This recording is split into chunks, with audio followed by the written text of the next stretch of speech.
Styrene Junkies. Half-Ass Model Garage. Um, got a final on my father's tribute build. Finished it just in time. Tomorrow's Father's Day. I'm going to head over and give it to him. Because next week he heads back north for his other 6 months, or however you want to say it. He goes north for the summer and south for the winters.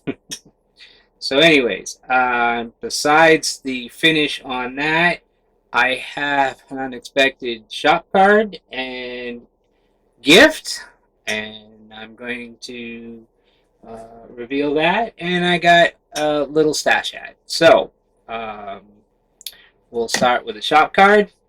So Chuck from Styrene Bender's Garage. Thank you, sir. I was not expecting this, and thank you for the gift. We'll talk. I'm hoping that I can gift you something in return too. So, but I appreciate this, guys. Again, if you're not subbed to him, please go over sub. I will link his channel down below. But I'm sure you guys are. But if any of you aren't, go over there, sub to him. All right.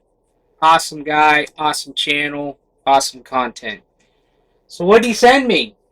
Well, we were on the live stream, and we were discussing some things. I'm going to try to make this a quick story. So I had bought a 2001 Pontiac Firebird, T-top, 5-speed, but mine had the 6-cylinder in it. I had gotten two LT1 motors, one that was all decked out and beefed up, and I had also gotten a T56 6-speed transmission to put into it, and I was going to put in twin turbos. It was basically going to be a sleeper. I wanted to tear up the town with it. But life had a different story. I got ill with my diabetes. I got severe neuropathy. I can't do a lot of the shifting and all that, so I had to sell the car. So I was talking and I was looking for a Firebird or Trans Am kit because basically the body style is the same. And Chuck happened to have this one here, 1998. Like I said, the body styles were pretty much all the same. The only thing they changed was a few skirting pieces here and there, some stuff in the interior, and especially the hood. Now, I didn't have the hood. I was still looking for this hood, but, you know, don't have the project either. That was what I call my midlife crisis project. So I'm going to do it in 1/25th scale.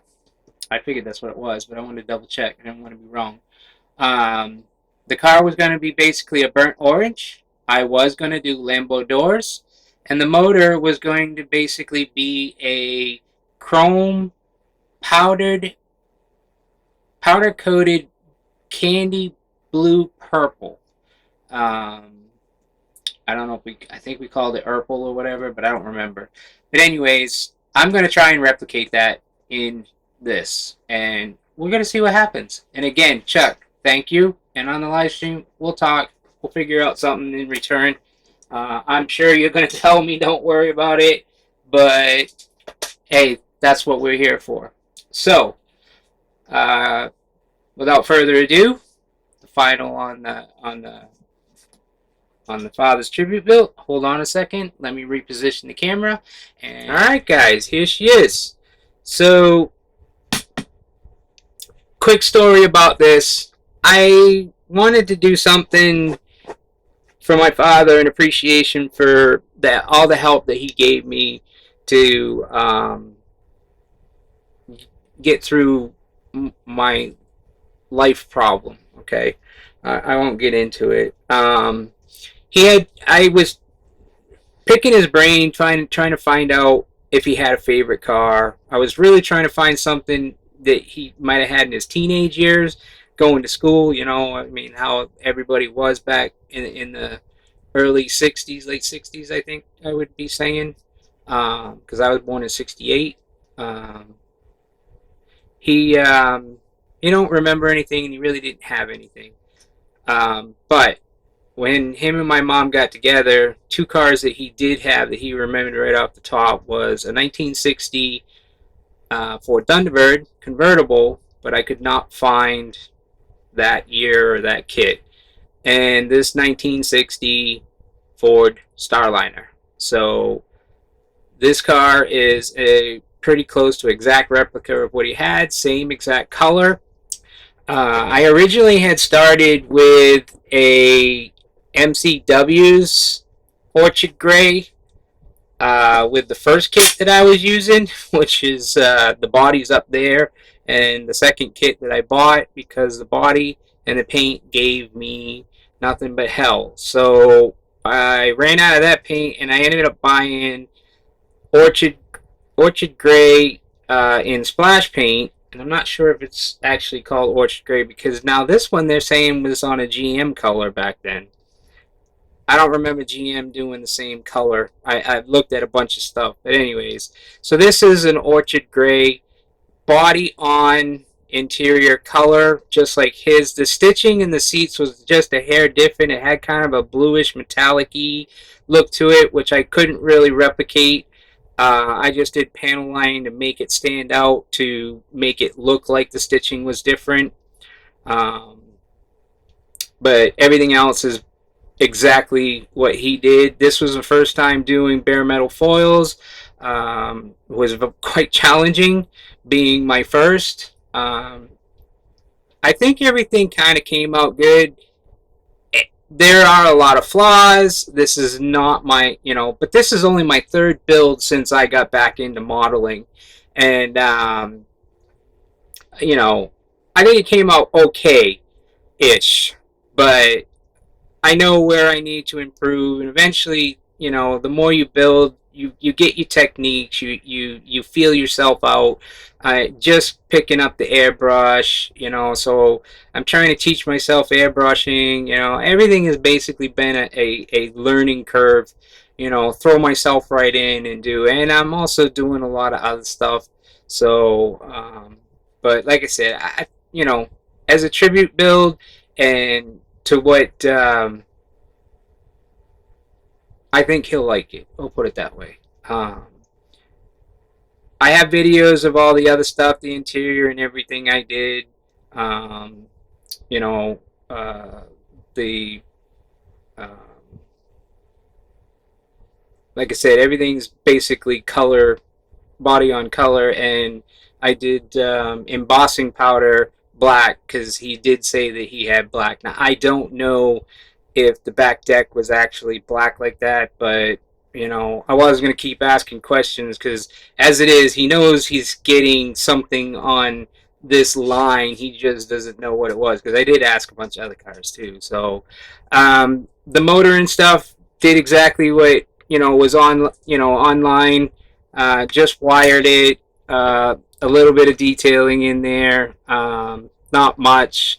I was gonna do. I was. All right, guys. Sorry. Battery died in the camera.